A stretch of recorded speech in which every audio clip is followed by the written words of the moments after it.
commercial break because we actually have our closing reception for this evening. So we're now continuing the artist talk into the second half of the question. Amazing. And I think that you're very warmed up from our reception to be able to answer these.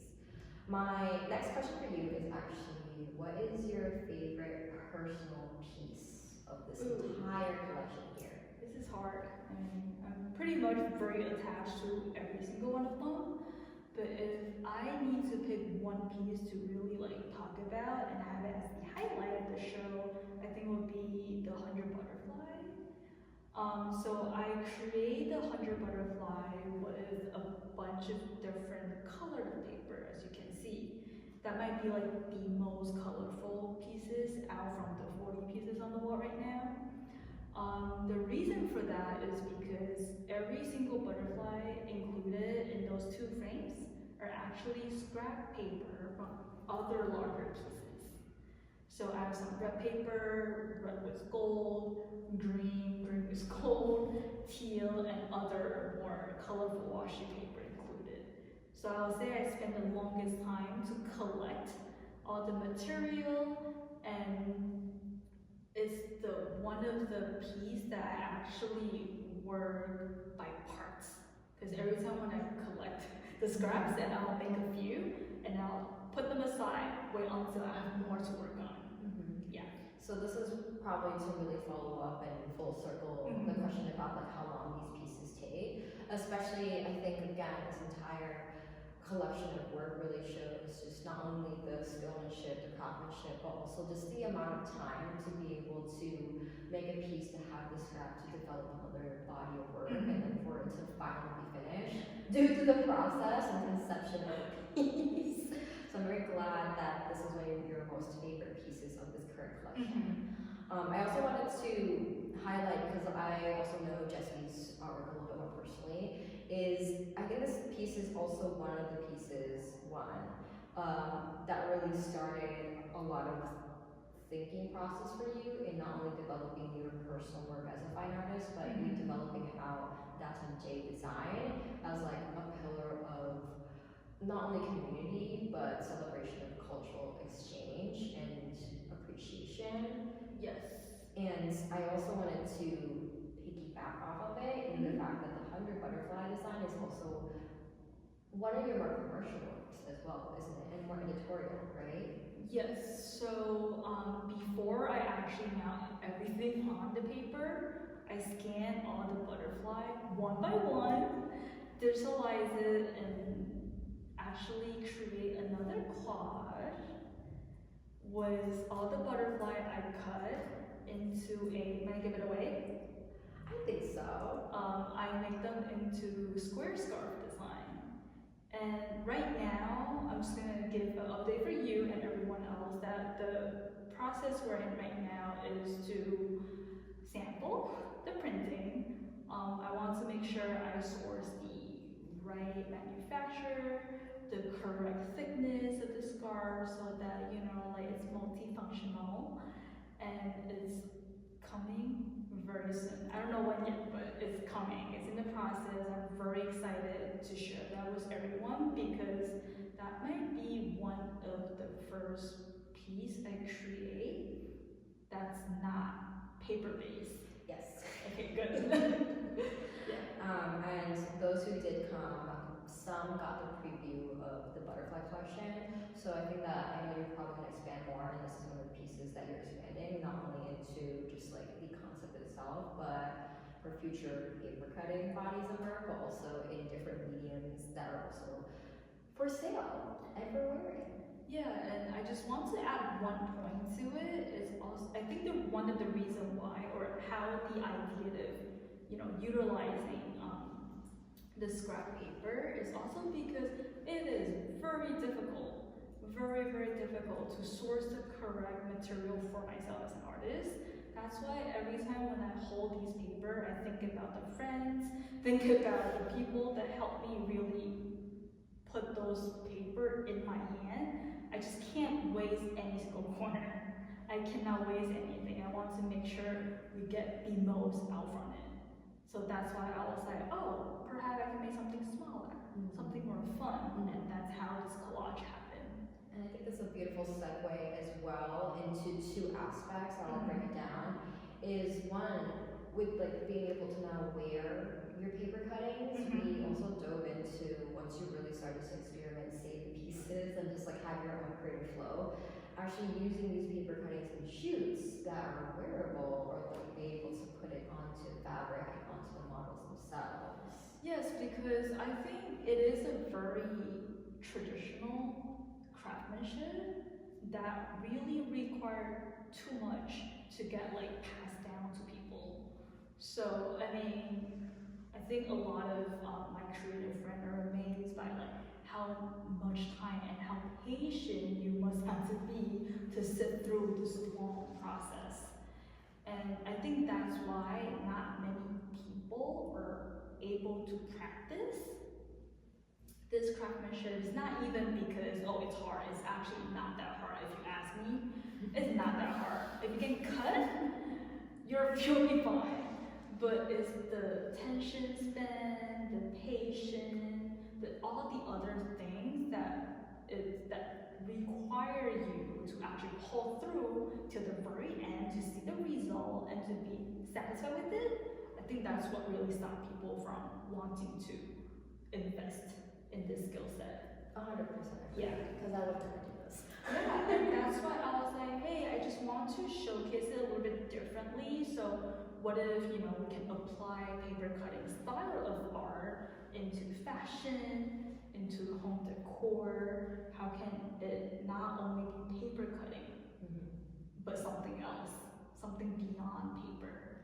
And I think this is really another, to come up to the second point, I think this concept you had is also at the same time a full circle moment for how and why you started Datum J and how you re-envisioned it because of a paper cutting and because of the wearability and application aspect. So I would love to be able to ask you, now that we're getting into it, your conception of Datum J Design, because this exhibition is actually underneath that creative design house, which is founded and directed by you. Okay, that's a very big question. Let me think where I should start with.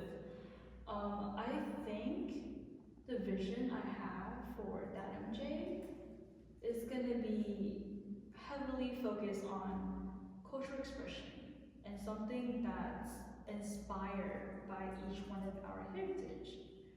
So anything that's too far from me as a person, I think I'm just not there yet. Yeah. So right now we're still focusing on paper cutting, calligraphy, and anything very directly showcase that we are doing a cultural expressive work. Yeah. And I think I do want to circle back to what you mentioned earlier. Yes. Is that the application part is, okay, yes, all these pieces, they are art piece, but at the same time, they can be showcased differently. It can be visualized, like the 100 butterfly that was mentioned. Everything are actually being digitalized, and eventually they can be printed on different things. For example, I did the calendar for the year of the snake, and that's why we have at least 12 frames of snake on this wall. We actually have 14, Yes. but we include 12 of them Yes. into that deck. Yes. And some things, some of the pieces back here are actually the original design for some of my other creation, like the Audi 3. I have them in acrylic print. I also have the pine tree print as a car. Yes. So everything are being delivered and showcased to the audience in different format. And most people actually met me through the stationery, like Yes. the product of the artwork instead of the artwork. And I think this time is an amazing time to invite them to come to see how those products are born. I think so. I think it's a really great inverse of your product into actually becoming an entity and design brand, which is actually you answering my next question. Oh, amazing. So I'm actually gonna go backwards. Can you tell me the story of how you came up with this direction for Datum J Design?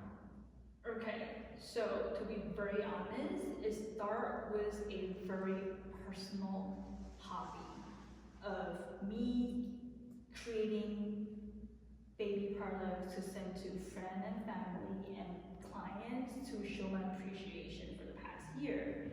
So everything started with a very rough deck of calendar during the pandemic, because that's a time that like I don't get to see my friend, I don't get to see my family, I don't get to see my client. We're all being connected like virtually. So I was like, hey, everyone's like very down right now. If I can create something and send people like gifts to to share that uplifting energy, it'll be amazing. And not gonna lie, it's because buying gift is so complicated at the time because we're all quarantined. Yes. So I was like, hey, let me create something, let me print something, and I can just have everything happen within the apartment. So that's actually where I started planting that seed as having a brand that's about stationery, that's about accessories and things like that. And that's actually the personal project for the year. Yeah. Because during that time, I was a full-time freelancer for graphic design, illustration. Everything I was creating are not for myself. It's all about my clients, which is amazing too. But hey, like as an artist, sometimes you just want to have fun things done. So I always look forward to that particular project, like annually. And every time, like by doing it more year after year, I start realizing that every single set of calendar I was creating, having some kind of element, drawing or inspiring from my culture, my family, my ancestor, the land that nourishes me. So I was like, maybe that's a sign that I should just make it bigger, like bring it to a larger scale and actually think about it as a system. That's when I was like, okay, let's dive into it, let's systemize, let's take it seriously and really plan it out. That's where Datum J born. Yeah, and I think also to really close everything out too is one of the last aspects that was a part of this exhibition is actually the philanthropic and donation base. Because again, we've been building community for a very long time, and I know that community and just support is a very big cornerstone of who you are as a person, and also what you set forth with Datum J and you as a personal artist. We actually have multiple ongoing closed auctions on all of the pieces that are displayed here. One of our co-curators, Jenny Fung, she actually was one who proposed this, which we thought was a fabulous idea, and then also the inspiration for actually like you even hosting this birthday dash fundraiser dash exhibition. Can you talk about like the donation aspect, how you came about with this idea to add into the exhibition? Okay, so I think it comes from two parts. Like the biggest part is because I know I can be here not because of how hard I work. Of course, that's a big part of it, but it's also because I was supported by my friends, by my family, by the community I am in. And of course, like when we were younger, it was like, oh, we have to give back to the community. We have to do the good for the society. Like we know we should do it, but exactly how though? So I think besides then me sharing the cultural value and expressing like all these messages through my artwork, I think that's one way, and donation will be another way to do it.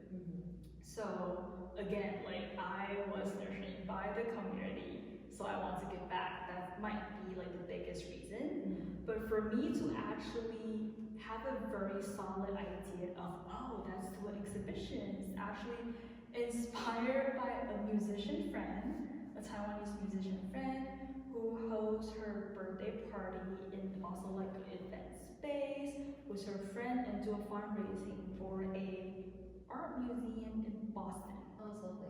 Yeah, that's amazing. And after, I wasn't there physically to participate, but I was joining like online virtually to witness like the whole setup process and how the turnout rate is. I was very inspired by it, and that's why that day I look at you and say, Yes. Hey, I want to do something for my birthday. Yes. And I want to donate. Yes. 5 weeks ago. Yeah, we literally had a 30-minute conversation from an already like 6-hour conversation. And I think that was the moment when you're like, oh, yeah, we're gonna make it into this. And then it actually really became a more methodical and very, very thoughtful process after we really sat down. It's like, if we're gonna do it, we're gonna do it right. Correct. Yes. And then we added on our beautiful co-curator, Jenny, to be able to really add on more hospitality and more just like well thought out experience for the folks that are here to visit and see and buy pieces, and also for folks online as well. And to say this too, how can we, and I'll answer it for you, I'm just gonna ask the question, support you? Because I know that was one of the biggest questions is like, what more can we expect from you? How can we show in a way also an appreciation to you, support you, follow you? I can answer that. I think that the best way to support an artist is through their work. If they have a body of work, please become a patron. Be a patron of the arts, support her, buy her original artwork. And then also, if you may not resonate with pieces here, as she said, there are actually more commercialized pieces like the incoming scarves that'll be for the 100 Butterfly collection. And also these pieces right here are acrylics that are on the website, and then also they're necklaces. They're also keychains that you can give people or put them into your bags, because keychains are a very big trend right now. And then for this upcoming year of the snake, but also 2025, we have an entire 2025 calendar in multiple sizes that you can either buy for yourself or gift to others as well. And again, you can support her by following her online and following her journey and other future events, pop-ups, or just community building you want to do. But again, commission your artwork, commission Datum J, or commission you personally as a muralist or as a graphic designer to build out a beautiful brand deck. Because technically, this show is also a portfolio piece for you in building out an entire branding, but also entire experience from start to finish, which is beautiful. Round of applause to Belle. That was a long speech. Amazing.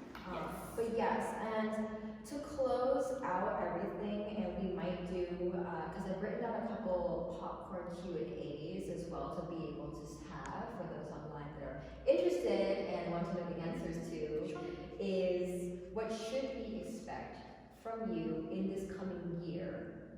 And you don't have to know either. I mean, that's a very big question, because not gonna lie, I think I'm so close to this exhibition right now that I'm not sure yet.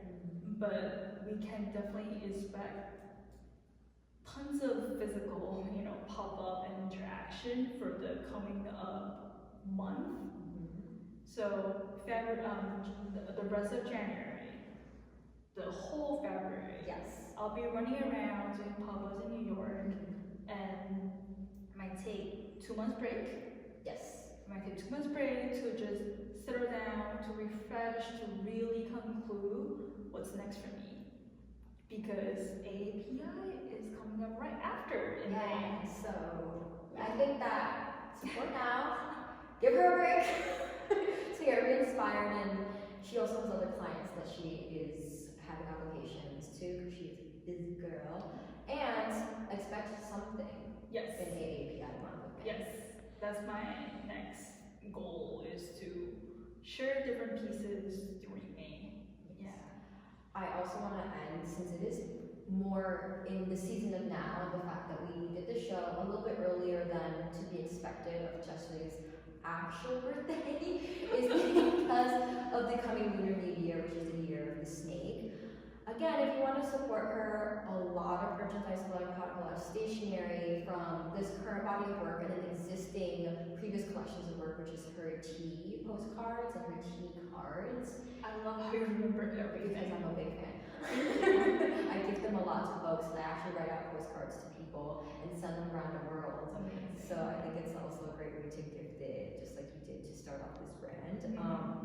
But we actually do have red envelopes that are coming soon to the website if you want to gift a red envelope with Jessy's touch and design on it.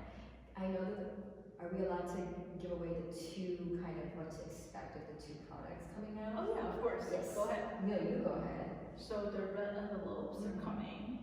I mean, everything else are already online. Yes. What else is coming? And then we have the scarves. Oh yes, but I mean the scarves like delivery day is still a TBA. TBA. We still don't know about Stay that yet. tuned. Yeah, but I'm very excited to receive them and actually push the production like forward, because that's the first fabric. Yes. The first fabric like product that I ever get to work on. Yeah. Very excited. Yeah, so the envelope and then that, and I do have one more that I've actually never mentioned it to them. Is that I'm actually working on my deck to make a lamp. That's in the works. I know about the editorial side, but I didn't know about the application side. Yes. So this is very exciting and a Yes. first here during this Artist Talk. But about the lamp is like, it might be a little bit more hands-on for like our potential customer. Is that right now in my mind, I'm thinking about something that's more interactive.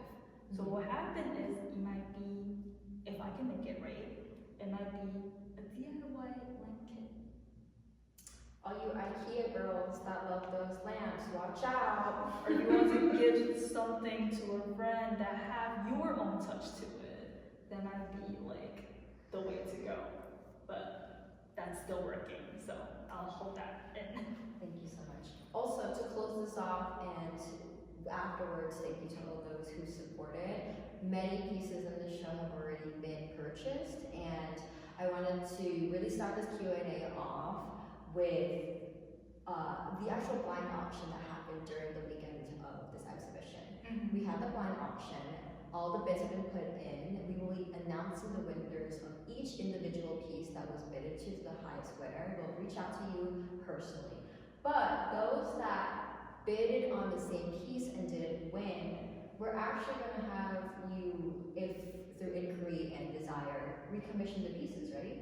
Yes, correct. So I mean, there are just only a few pieces that I have to mention. Is that the material. Sorry, the knocking. I know it's gonna fuck us up later. Oh, but they're awesome. Building something. So for those who did bid on the same pieces and didn't win the actual on-auction bid, I know that there's an open conversation for inquiry about recommissions of that piece. Could you expand more and answer the questions for us? So the answer is yes, I would love to, because I mean, why not, right? Like, I want my babies to be in their new house as soon as possible. However, two things will be in consideration. One thing is about time. The second thing is about the material. So there are a few pieces in this space right now that was made by upcycling paper. So there is a chance that the answer is I cannot make the exact same thing. It will be minor difference. There will be perhaps a potential conversation about, can we replace the material with something else? But I think that will happen later on, and I think the commission will actually be in place once all these conversations are done and approved by all parties. Yes. I think that's a great answer. And then another Q&A. We all know the Serpent's Blue, which is one of the largest pieces and the most photographed piece of this exhibition. The design and composition is gorgeous and stunning, and I think it also plays into something that you've been planning out and have thought about for a while, but I think to publicly answer the question, will you do tattoo commissions on pieces for clients and future maybe tattoo clients? I think the answer is yes, but that takes a lot of planning, and as I know about people who get tattoo, you never want someone else to own the exact same design. So I think that will be the challenging part, where how we can recreate or we can design something else that actually tailor towards each individual, and how do we make that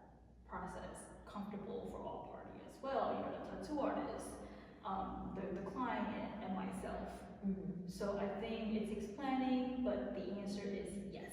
Yes. It's gonna happen. Yeah. This has been in the works for a long time. She's gotten this week back since what, 2021? Yes, but I think for that piece itself, Yes. at least more than 10 people have asked. Yes, it's been a running joke all week. Yes.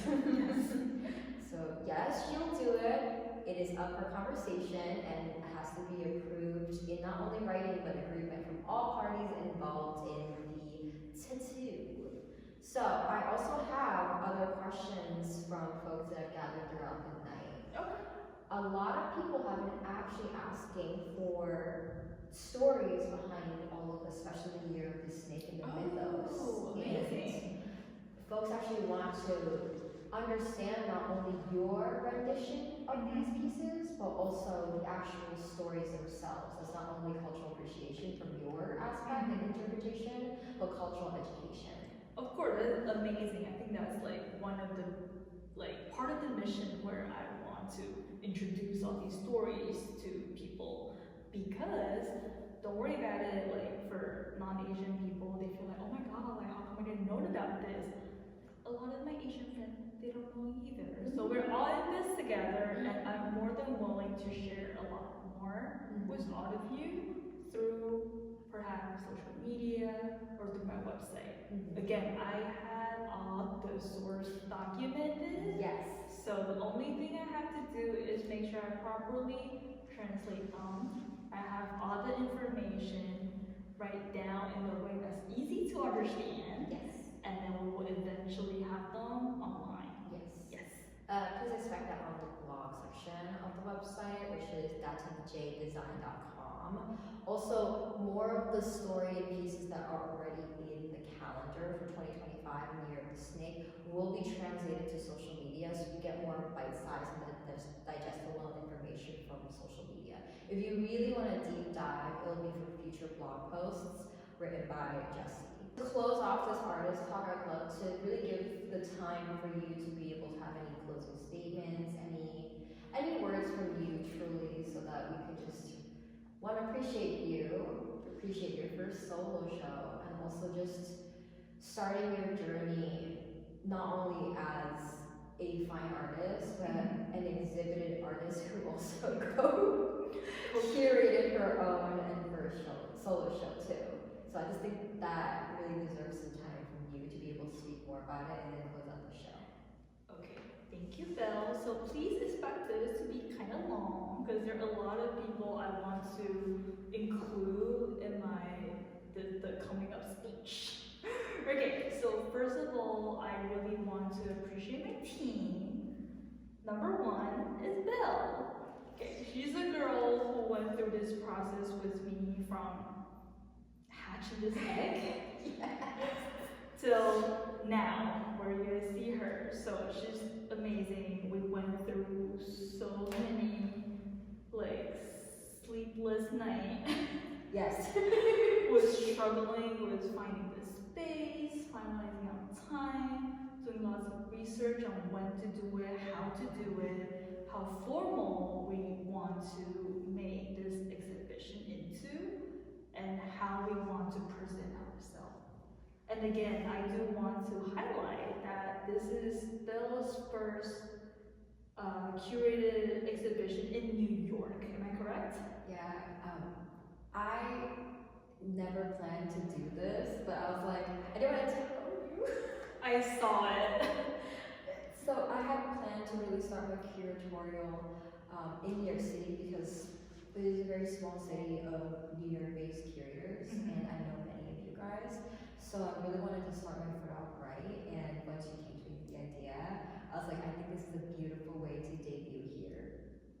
I think that's only because we Yeah. know that we're gonna do an amazing job, and we know how OCD we both are. Yes. We know if we're gonna do it right, or we don't do it at all. Yeah, I'm very proud to say this is my New York City debut. Thank you so much. Thank Such you. a pleasure. Like, it's such a pleasure to get to work with her.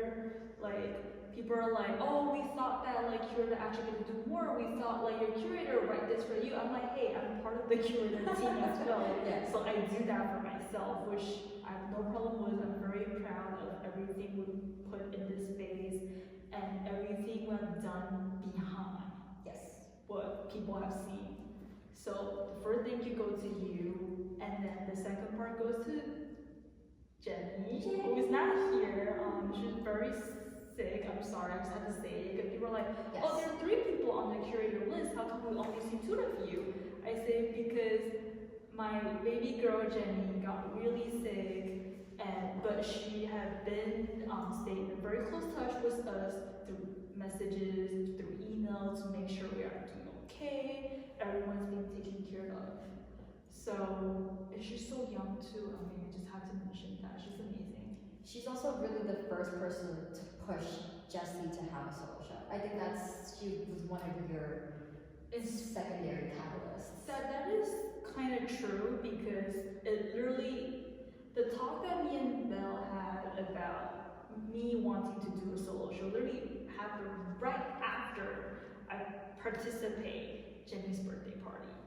It blows my mind, her hospitality, like skill and taste. It's made me feel like, oh my god, I literally have all my puzzles right in front of me. It's really up to me whether I want to piece them together and just make this happen. And I think that morning, right outside of the cafe, super windy, super cold, you eating a sandwich, me drinking coffee, I was like, hey, I really want to do this. And Belle was so supportive, and she was like, let's do it. So everything started rolling from there. Jenny, I think, is the most uplifting, positive, appreciative, humble, kind, talented individual. And so cute. I really love. We'll put a picture of us and her here so that you know who she is. She's also the person responsible for the blind auction and also just the care and hospitality of all of our patrons for the show.